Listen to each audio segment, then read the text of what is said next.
Welcome to the Adventure Art Photography Podcast with CEO and founder John Adams. Adventure Art Photography will take you on an extraordinary experience to capture images in some of the most epic locations. They take care of all the tour details so you can simply show up and focus on your art. John joins us today for another inspiring conversation that will help take your photography to the next level. So John, back in the day when I was a kid, I used to read the Choose Your Own Adventure books where you could kind of choose where the story went. But when we're talking about photography, what does choosing adventure mean and how has it influenced what you do? We have three words that frame adventure art, and that is experience, capture, share. And it really is about that order. You know, experience first, because if you're really having in tune with where you are and having a really great time, you are firing creativity wise. But if you're just focused on the shot, just focused on the capture, you're just looking down at your camera, you've lost all that perspective. And, obviously sharing follows after that. That adventure is what creates really great images, is when you're just actually really having a good time and, you're actually thinking about how can I improve this, or what if this does work, not what could go wrong. Obviously, that's for us to worry about. But as a photographer, adventure plays a big part of us even leaving the house and going out to take that Milky Way shot or that aurora when it's cold outside. So yeah, it does make a difference. So it's less about chasing the shot really and chasing adventure and letting the shots find you. Is that an accurate way of putting it? Yeah, I think it is actually. That's a good, but I think you can be so focused on the shot that you can miss everything else. I think it is a bit of both. Like if you're getting up, say early to get a sunrise or to capture the Milky Way, you obviously have a shot in mind, and that is part of the adventure. It's what if I got up and actually captured the Milky Way over this beautiful beach or whatever it is. That there's a goal and there's a plan and there's an adventure. But, you can't really lose if adventure's your goal, because nothing's certain other than adventure. You don't know whether it's going to be amazing sunrise, but if you stay in bed, you won't get anything. So you got nothing at all. So the choice is to actually get out. And it's amazing how I say lucky you get, but when you get out there, because then it all comes together. And if you're not there, you don't get anything. As they say in business, but also photography, you miss every shot you don't take. So thinking about memorable experiences and adventure, tell us about a time when stepping out of the comfort zone led to a really powerful photo for you. Yeah, well, there's many examples. I think that risk and reward is a really important thing. Obviously, when I say risk, I'm not talking about life risk or anything that's too crazy, but it is that risk of you could get up and it might not be as good as you thought. I remember in the Flinders Ranges talking to a station owner, and he was showing me some of the spots on his property, and he showed me one particular spot, and I thought this would be the most amazing sunset location, the light and just the way that the scene was set. But it was about a 15-minute walk off this little track. I thought, that would be, it'd be a little bit of a challenge. We have to get down and, a little bit darker. And like I said to the crew, and we talked about it and showed them pictures, and they got, yep, we're in. So we had buy-in that we're all going to do this.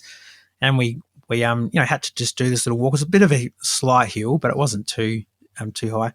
But we got up there, and it was just some of my favorite, most amazing shots were there. There was just so much in the way of foreground interest with some rocks and dead trees, and this amazing mountain range, with the light from the side. It's hard to talk on podcasts about photography because it's so visual, but it was amazing. And I know people were saying that was one of the best sunsets they'd ever captured.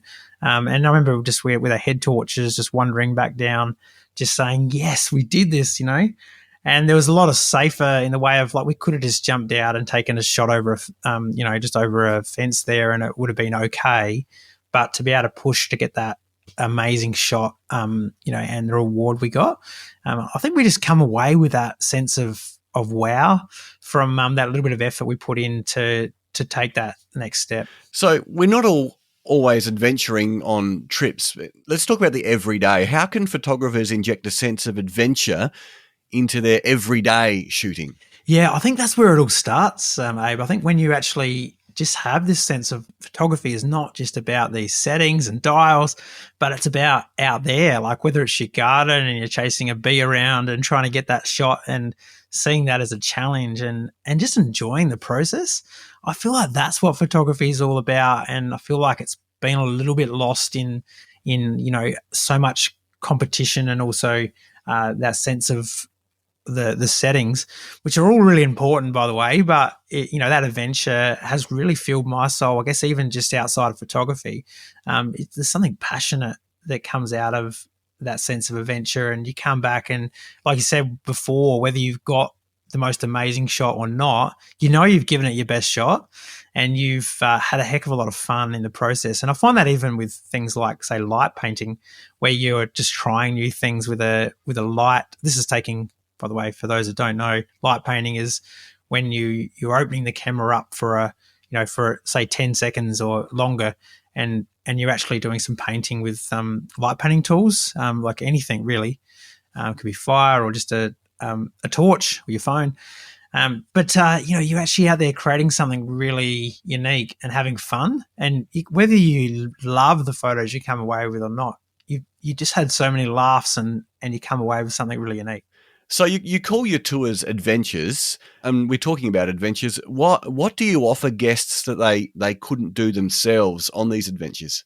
Yeah, well, in one way, nothing, but in another way, everything. Because, you could go and book and find all these things, but, the research, like say the Flinders, we've done that now 6 times. So every time we're refining it, we've found those spots. We reckon if we get there a little bit earlier or we go a bit to the left and we wait for that light and, so that's a knowledge that you really can't even find online.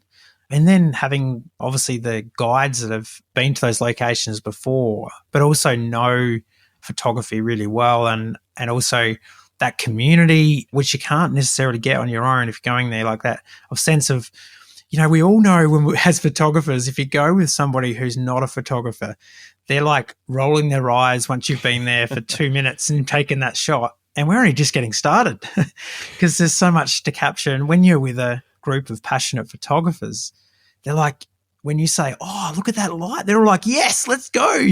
So there's a sense of shared excitement, which I think is really special. And I think safety also in that group setting that, if you're out somewhere after dark or early, you just have to be aware of. So yes, you can do ventures, and I think encourage people to safely, plan out their own adventures. But I guess what we offer is that plan for you, including, the best opportunities. So you mentioned the Flinders Ranges in South Australia, but where else have you gone? And if you could talk about a favourite adventure, what would it be? Oh, the favourite adventure is almost like choosing your favourite child. It's a hard one to do, and you just don't say it. But no, we travelled to the Flinders Ranges, which we talked about, and Kangaroo Island in South Australia. So Flinders is those real mountainous desert, amazing dark skies, really amazing red soil. So that's just for sunrise or sunsets, astro, wedge-tail eagles. We do a flight over the pound from no doors. So that's Wilpena Pound, yeah, where there's a circle of mountains, and it's very, very photogenic, isn't it, from the air? Yeah, yes. Look it up if you haven't been there before. You really must do. But then Kangaroo Island is obviously very coastal. It's an island, just beautiful rock formations and birds, and we do a lot of more coastal shots around there. We do Kakadu, which is a lot of waterfalls. We do Lynchfield National Park, Kakadu National Park. We do Catherine Gorge, which is a cruise through there, as well as some photography around there. So, that top end's so nice in winter, really warm. We do that in July, a lot of wildlife, and we go with a local guy up there as well. So, yeah, we do that. We're doing Kimberley's next year. We're opening that up with another local guide up there. So, but right now, Tasmania would probably have to be one of my favourites. I'm going to just come back from there. So that just the variety of photography opportunities from the wild Tarkine area right through to like Cradle Mountain and also the coastlines around that and the waterfalls and forests and opportunities for auroras. Pretty hard to beat. I nearly forgot New Zealand when it comes to landscape. It's probably right up there with the best for the snow-covered mountains. So we're always adding to things. But we're trying to have fun. One thing we also ask our guests on a tour quite often is, where would you like to go next? And a lot of our tours are actually, full rebooks where, the whole group has said, we would like to go to Tassie. And that's how Tassie actually came to be. So we said, all right, we'll take you to Tassie. And they all come along with us. So, we do take requests as well from guests that are keen to go. Well, you've got me inspired to get the camera out and get outside, John. Great to talk to you today. Thanks a lot, Abe. It's been really fun. Adventure Art Photography will take you on an extraordinary experience to capture images in some of the most epic locations. For more information on photography or their adventure tours, visit adventureartphotography.com.au. If you like this podcast, please follow and share with friends and join us again for more inspiring conversations.